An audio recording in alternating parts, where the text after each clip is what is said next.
ఎరుపు రంగు వస్త్రానికి కొద్దిగా పసుపు రాసి కుంకుమతో బొట్లు పెట్టండి. ఆ ఎరుపు రంగు వస్త్రంలో 3 గుప్పిళ్ళ బియ్యం పోయండి. 3 గుప్పిళ్ళ బియ్యం పోసాక కొన్ని తమలపాకులు, కొన్ని వక్కలు, కొన్ని ఎండు ఖర్జూరాలు ఆ బియ్యంలో ఉంచండి.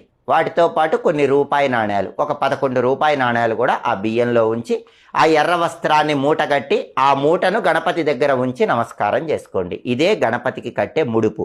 ఈ ముడుపు కట్టేటప్పుడు మీ మనసులో ఏ కోరిక ఉంటే ఆ కోరిక బలంగా అనుకోండి. అలా ముడుపు కట్టాక ఆ ముడుపుకి అగరబత్తులు చూపించి ధూపం వేసి ఆ తర్వాత సాయంకాలం పూట గణపతి ఆలయానికి వెళ్ళండి. ఉదయం ఇట్లా ముడుపు కట్టి పూజ గదిలో పెట్టి గణపతి దగ్గర, సాయంకాలం గణపతి ఆలయానికి వెళ్ళండి. దగ్గరలో ఏ గణపతి ఆలయం ఉంటే ఆ గణపతి ఆలయానికి వెళ్ళి ఆలయంలో గణపతిని దర్శనం చేసుకోండి. చక్కగా ఆలయంలో ప్రదక్షిణలు చేయండి. ఒక 5 ప్రదక్షిణలు చేయండి. వీలైతే గణపతి ఆలయ ప్రాంగణంలో కూడా